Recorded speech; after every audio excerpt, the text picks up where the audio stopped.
Bom, continuando a nossa introdução à administração financeira, vamos falar um pouco sobre alguns aspectos da legislação empresarial que nos interessa, né? Porque nós vamos lidar com empresas, né? Então, primeira coisa, há sociedades não personificadas, ou seja, sem um CNPJ próprio, e há sociedades personificadas com o CNPJ, com personalidade jurídica. Bom, entre as sociedades não personificadas, nós temos duas situações aqui. A sociedade em comum, que é uma sociedade de fato irregular, e uma sociedade em conta de participação, que é um tipo de sociedade onde tem um sócio oculto e um sócio ostensivo. Essa situação de sociedade em conta de participação é comum assim com inventores. O sujeito inventa algum produto, registra marcas e patente e procura uma sociedade que tem acesso ao comércio e faz um contrato entre ele e aquela sociedade que tem um comércio e tal, ela figura, ela aparece perante a sociedade em geral, né, comunidade, e ele não, né. Um outro exemplo, no caso, ele participa da sociedade, tem lucro, tudo, tem um negócio financeiro ali, um contrato, mas ele não aparece, né. Um outro exemplo seria quando você vai participar de um investimento de construção de um prédio, né? Você, como pessoa física, é um investidor, faz parte da participação ali daquele empreendimento, mas tem uma empresa, uma construtora que aparece e você é um sócio oculto ali, você não aparece, né? É óbvio que o conteúdo de administração financeira é aplicável a esse tipo de negócio, sociedade em conta de participação, assim como é aplicável uma empresa irregular, ou de fato, né? Tem um monte de empresa que existe, sociedade que existe no país e que não está regularizada. E obviamente que tem fluxo financeiro e que a administração financeira tem aplicação nesse tipo de negócio, nesse tipo de sociedade. Bom, as sociedades personificadas, não existe só as sociedades empresariais, né? Há as sociedades simples, que são tipicamente aquelas sociedades relacionadas à atividade técnica ou profissional, médico, engenheiro, arquiteto. É uma forma de constituição que ela não é tão profissionalizada, é alguma coisa mais simples, só profissionais desse ramo trabalham nesse tipo de sociedade, e existe uma sociedade cooperativa. A sociedade cooperativa não é uma empresa. As pessoas todas têm direito, todos os cooperados têm direito ao mesmo voto, à mesma participação, não tem diferença de investimento, um investe mais, outro investe menos. Tem uma legislação específica. Tanto a sociedade simples quanto a sociedade cooperativa são sociedades em que o assunto administração financeira também é aplicável. Nessas sociedades tem decisões de investimento, decisões de financiamento, tem controle de fluxo de caixa, tem planejamento, etc. e tal. Mas a nossa disciplina, o nosso curso de administração, inclusive administração empresarial, está mais focado na sociedade empresária, onde se destacam a sociedade limitada e as sociedades anônimas. Esses dois tipos de sociedades são bem mais comuns nos negócios, mas não são os únicos, né? Existe uma forma de sociedade bem antiga, em nome coletivo, está em desuso. Existe as sociedades em comandita simples e comandita por ações, também são sociedades menos usuais. São tipo de sociedades antigas, né? E é por isso que tem essa imagem da nau de Pedro Álvares Cabral, quando descobriu o Brasil, essa imagem daquela caravela, né? E o Pedro Álvares Cabral seria um exemplo de um tipo de empreendimento, de sociedade desse tipo, comandita, porque o Pedro Álvares era o comandante dessa nau, né? É um sócio comanditado, porque existe o sócio comanditário, um rol de sócios comanditários, que são as pessoas que colocam dinheiro no empreendimento, mas não estão à frente do empreendimento. Então vocês imaginem lá naquela naquela época de Cabral, que os nobres da corte portuguesa botaram dinheiro para viabilizar esse projeto, que era encontrar um novo caminho para as Índias, né? E é interessante, eu gosto de explicar isso e fazer comentários, porque o termo comandante vem daí, né? Comandante, né? A pessoa que é o comandante, Pedro Álvares, o comandante da nau, ele respondia com seus bens particular pelo empreendimento, a prejuízos que ele eventualmente desse a terceiros, né? Mas os comanditários, as pessoas que botaram dinheiro no empreendimento, não respondiam, eles não estavam lá no evento, ficaram lá em Portugal, né? Bom, é bom fazer esse comentário para você entender um pouco a sociedade anônima, que está ali embaixo, né, e a sociedade limitada, que são as sociedades mais comuns nos tempos de hoje, né? As sociedades anônimas para grandes empreendimentos, como, por exemplo, assim, descobrir um novo caminho para as Índias, né? Ou então, de repente, descobrir a viabilidade, ou estudar a viabilidade, ou tentar mandar uma tripulação para pousar na Lua, ou para conhecer, habitar Marte, sei lá, se fosse um caso, né? Não é o caso, né? Não é o caso. Vamos mais para a nossa realidade prática. As sociedades limitadas e as sociedades anônimas são as sociedades normais das empresas que a gente encontra no Brasil, né? Vamos falar um pouquinho sobre elas, mas antes eu trouxe aqui uma estatística, né, para você ter uma dimensão do tamanho da quantidade de empresas, né? Então aqui tem empresas ativas no Brasil, né? Então a gente tem aí 21 milhões, quase 22 milhões de empresas ativas. Você tem sociedade anônima, apenas 192 mil empresas. Sociedade empresarial limitada, 6 mil, quase 7 milhões. Então, hoje, veja, limitada, 7 milhões e 21, né? É um terço. Sociedade anônima, pouquíssima, 192. A grande maioria dessas empresas, né? Elas são empresas, são microempreendedores individuais. A gente não vai explicar propriamente o que é um microempreendedor individual, mas vamos falar sobre ele lá quando conversarmos sobre o Simples Nacional daqui a pouquinho. Então, entendendo que a grande maioria das empresas no Brasil são sociedades limitadas, são pequenos negócios, que as sociedades anônimas são minoria, né, muito minoria. Aqui aparecem as cooperativas também, não é bem o foco do nosso estudo, mas tem aqui nessa tabela, né? Mas o fato é que o desenho da disciplina, os livros de administração financeira, inclusive a disciplina de finanças corporativa, tem inclusive o nome dela, o tópico chamado corporação. Que imagina-se uma corporação, uma empresa com um tamanho maior, então muito mais associada à sociedade anônima, né?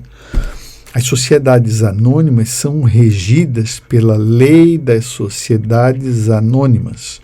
É uma lei que a gente estuda em contabilidade, e essa lei subsidiariamente também guia as sociedades limitadas. Nós vamos falar alguma coisa sobre essa lei das sociedades anônimas. Então vamos avançar aqui. Primeira coisa, diferença entre uma sociedade limitada e uma sociedade anônima. Bom, a sociedade anônima, como o nome diz, ela é anônima. O nome dos sócios não importa. Ela é anônima, dividida em ações. A sociedade limitada é uma sociedade de pessoas. Então, o nome das pessoas está no contrato social dessa sociedade, né? É uma sociedade regida por contrato social. Uma sociedade anônima é regida por um estatuto social. É claro que, eventualmente, o Estatuto de Criação tem o nome dos fundadores, mas a essência dessa sociedade é ser anônima, dividida em ações. Quem detém as ações, quem compra as ações, tem uma parte do patrimônio dessa empresa, tem uma parte do poder de mando na empresa, participa da empresa. Ok, vamos começar lá embaixo, então, na sociedade anônima. O capital é fracionado em ações, em partes iguais, chamado ações. E essas partes iguais, né, são ações. E essas ações, essas partes, elas podem ser ordinárias, que são as comuns, as ações normais, as ações preferenciais, que têm preferência no recebimento de dividendos. Dividendo é a participação no lucro da empresa. Professor, então quem detém ação ordinária não tem direito a dividendos? Tem direito. Ele não tem preferência. Quem tem a preferência é quem detém a ação ordinária, a ação preferencial. Tem preferência no recebimento de dividendos. Mas, em compensação, o acionista ordinário, a ação ordinária, não sofre restrição de voto na Assembleia Geral Extraordinária da empresa. Ou seja, a ação ordinária dá direito a decidir, escolher presidente e tudo. A ação preferencial, não, ela pode sofrer restrições de votos. É verdade que a lei prevê que representantes dos acionistas preferenciais participem da Assembleia Geral Extraordinária da empresa para tomar as decisões mais importantes da empresa uma vez por ano. Mas isso é exceção. A regra é que o acionista ordinário, ou ação ordinária, que dá esse direito. Bom, e essas são as duas tipos de ações mais comuns. Ações ordinárias e ações preferenciais são as mais comuns, mas não são as únicas. Nós temos também ações de gozo ou fruição, que são ações particularizadas que elas visam mais oferecer um retorno para quem as detém do que propriamente um direito mais genérico de preferência no dividendos ou de voto na Assembleia dos Sócios. Bom, uma sociedade anônima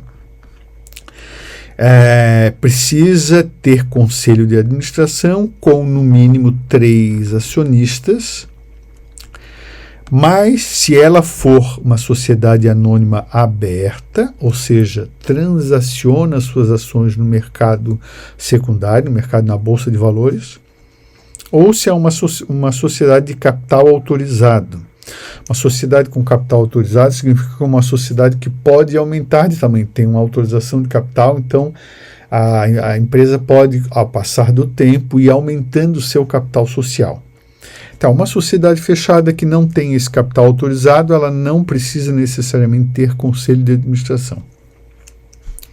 É o que a gente lê dessa interpretação. Isso aqui a gente traz lá da Lei 6.404 e do Código Civil, essa Lei 10.406. E uma sociedade limitada?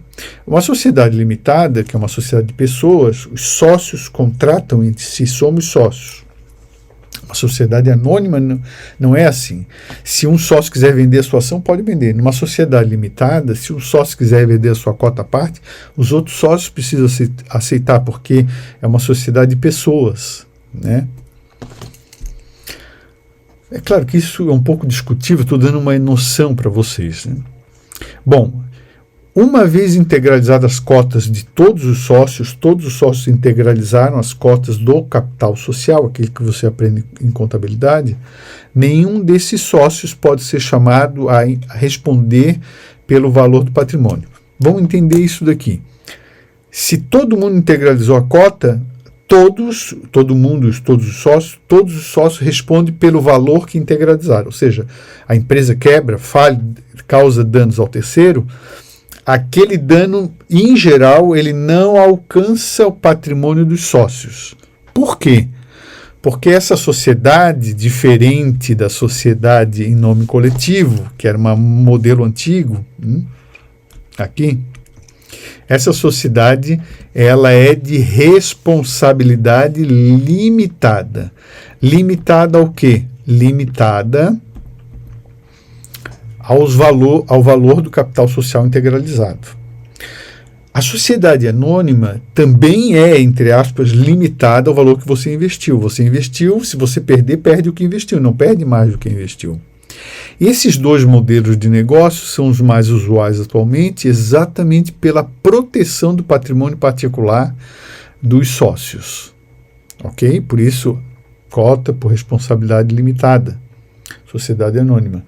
Vejam que, na época do Pedro Álvares, o Pedro Álvares e a família dele podiam, eventualmente, responder com seu patrimônio pessoal quando ele causasse dano a terceiros. Os sócios comanditários, os que botaram dinheiro no negócio, não. Mas ele, que era o sócio comanditado, que era o cara que estava mandando, o comandante da nau, ele respondia integralmente, não só com o capital que ele eventualmente botasse no projeto, mas também com o capital pessoal dele. E assim também tem um problema relacionado a sociedades em nome coletivo. E essa explicação um pouco, ela justifica o fato de, atualmente, os tipos de negócio que nascem são tudo sociedade limitada ou sociedade anônima, se não forem cooperativas ou simples, né? E o que mais temos aqui? Nós temos uma disposição na Lei 6.404, no Código Civil, que diz o seguinte: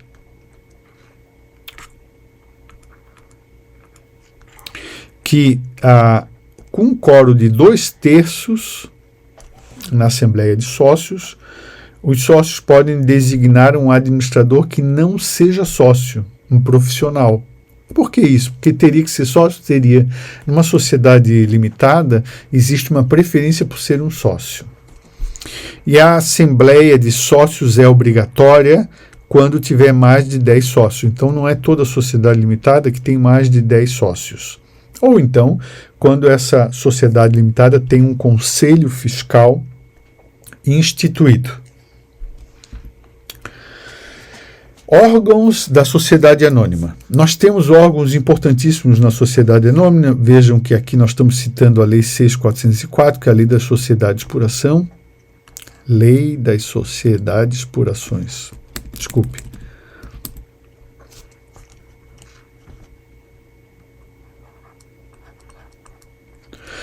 Nós temos um órgão máximo que chama Assembleia Geral dos Sócios, que precisa ser instalada até 4 meses do fim do exercício social.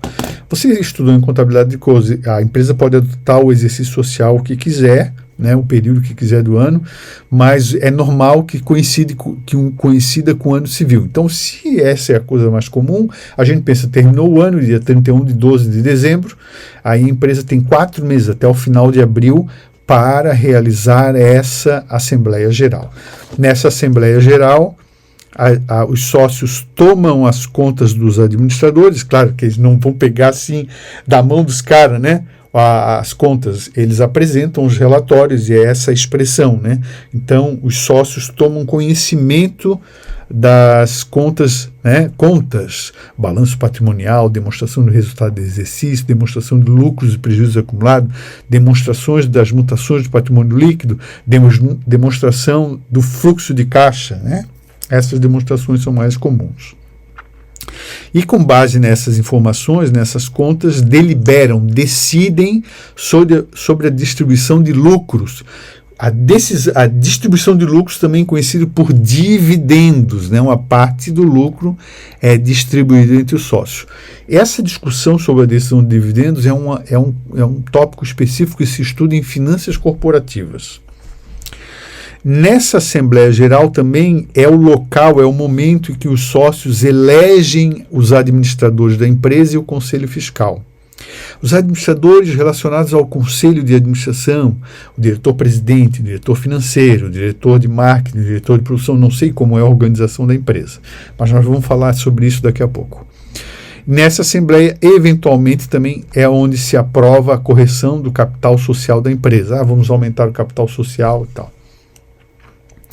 Conselho de administração é um outro órgão da sociedade anônima.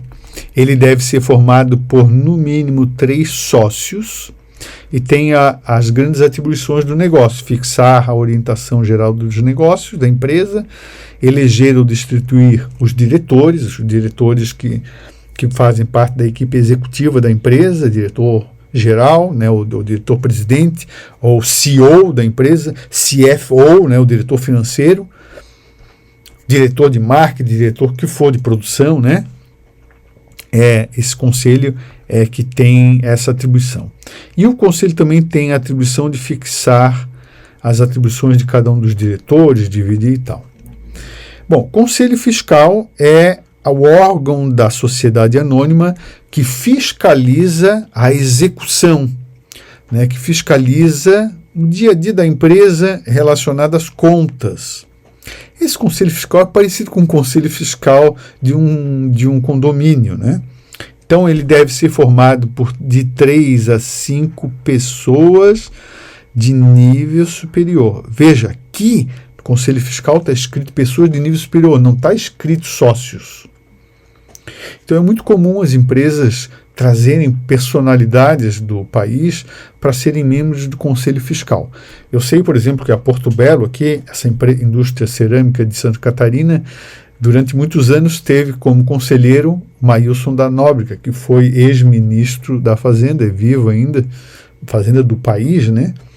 Então, quem quiser pesquisar na internet sobre ele, um cara bastante conhecimento, a empresa tem interesse, porque esse cara tem, assim, traz para dentro da empresa algumas perspectivas, algumas noções em relação à perspectiva de aumento de câmbio, variação cambial, cenário internacional, política de Banco Central, informações mais que o pessoal da economia gosta de trabalhar, né? E são informações preciosas para que o administrador financeiro tome as decisões mais acertadas possível. Bom, e esse conselho, como eu expliquei, tem a atribuição de fiscalizar os atos dos administradores. O que mais? Outras obrigações da empresa e do administrador. A diretoria de uma sociedade anônima é formada por uma ou mais pessoas e o prazo de gestão normal são 3 anos. Esse prazo e essa constituição, uma ou mais pessoas, é muito relativo, pessoal. Depende de empresa para empresa, isso pode ser alterado, vai estar inscrito no estatuto se pode ser reeleito ou não, se é em determinado tempo, é muito relativo. Se é um só CEO, ou se tem um CEO, tem um CFO, tem um cara de administração de produção, um diretor de produção, se tem 10 diretores, se tem 5 diretores, cada empresa vai ter a sua realidade em função do seu tamanho, da complexidade da sua atividade. Também não é uma questão a se discutir aqui na disciplina de finanças. Dentre as obrigações estabelecidas no Estatuto ou no contrato social, o administrador que responde perante juízo pela empresa, o administrador formal, aquele cujo nome aparece lá, se der qualquer problema, ele que responde, seria o CEO da empresa, né? Ele tem a obrigação de arquivar na junta comercial todos os atos da companhia, imagine, aumento do capital social, redução, distribuição de lucro e tal, lançamento de ações novas, né? Ele tem a obrigação de prestar as contas aos sócios, todos os administradores têm essa obrigação, né? E particularmente essa obrigação precisa ser constituída, efetivada lá até o 4º mês posterior ao final do exercício social da empresa, né? Normalmente dá até o dia 30 de abril, para que os sócios se debrucem sobre os demonstrativos e deliberem, decidam sobre a distribuição de lucro e sobre outras coisas, destituição de diretores, troca de diretor, fixação dos novos projetos da empresa e assim por diante. E também todo administrador tem a obrigação de pagar os débitos, as dívidas que estão inscritas em dívida ativa do governo. Dívida ativa é do governo, tá? Então, por exemplo, a empresa não pagou o governo, não estava recolhendo ICMS ou IVA, o imposto, né? E aí esse crédito foi inscrito em dívida ativa, quer dizer, o governo disse, ele me deve. O administrador é obrigado a pagar, sob pena de responder com o seu patrimônio particular. Vejam que, vamos supor que eu tenho um administrador da empresa que seja um sócio, botou dinheiro na empresa, é uma limitada, uma sociedade anônima, eu só respondo por aquele valor que eu coloquei na empresa, né? Não se ele não pagar os débitos inscritos em dívida ativa, porque o juiz pode determinar que o Estado vá lá na casa dele, pegue o carro dele para pagar uma dívida dessa, tá? Porque é uma obrigação que ele tem perante a lei, né? A lei prevê isso, né? Então tem alguns outros livros obrigatórios, esse aqui é mais de título de curiosidade, a gente não cobra, isso aqui é mais curiosidade. Então no Código Comercial precisa ter o diário contábil, registro de duplicatas. Você estudou em contabilidade provavelmente um negócio chamado duplicata, né? Sai a nota fiscal para entregar e sai uma duplicata, né? Um documento duplicado dessa nota fiscal, né? desse boleto. Aí a pessoa que recebe lá, o comprador, o administrador comprador, o dono da loja que vai revender, recebe aquilo, atesta, vê se os produtos chegaram, dá um aceite naquela duplicata e devolve a duplicata lá para a indústria que vendeu o produto. Essa duplicata é um título de crédito reconhecido por lei, e essa duplicata significa que aquela empresa que vendeu, significa que a empresa tem o direito de receber. Por isso que esse livro do registro de duplicatas é tão importante. Isso, obviamente, hoje em dia é tudo eletrônico, né? Registro de compras, registros de inventário, de estoque e tal, né? Inventário é contagem, né? De patrimônio, quando tem estoque, quando tem de dívida, quando tem de receita e assim vai. E na Lei 6.404, isso aqui é o Código Comercial, na Lei 6.404, que é a Lei da Sociedade Anônima, vamos relembrar aqui para você gravar, Lei das Sociedades Anônimas, obriga que a empresa tenha o registro de transferência das ações nominais, registro de transferência das partes beneficiárias. O professor vai falar isso aqui, assim superficialmente. Partes beneficiárias são sócios, são participadores no lucro da empresa por diversos motivos, aqueles caras que ganham ações de gozo e fruição, aqueles caras que são detentores de debênture, que é um título que a gente estuda em finanças corporativas. Isso oportunamente a gente vai explicar para vocês. A ata das assembleias precisa ter registro de presença dos sócios nessas assembleias, atas das reuniões do Conselho de Administração, do Conselho Fiscal e atas da diretoria, né? São os documentos que precisam ter. Bom, a gente vai dar mais uma interrompida no vídeo e em seguida voltamos a falar mais um pouquinho sobre esse cenário de uma sociedade anônima, os órgãos importantes, e aí já vamos falar sobre a divisão da área financeira em duas sub-áreas.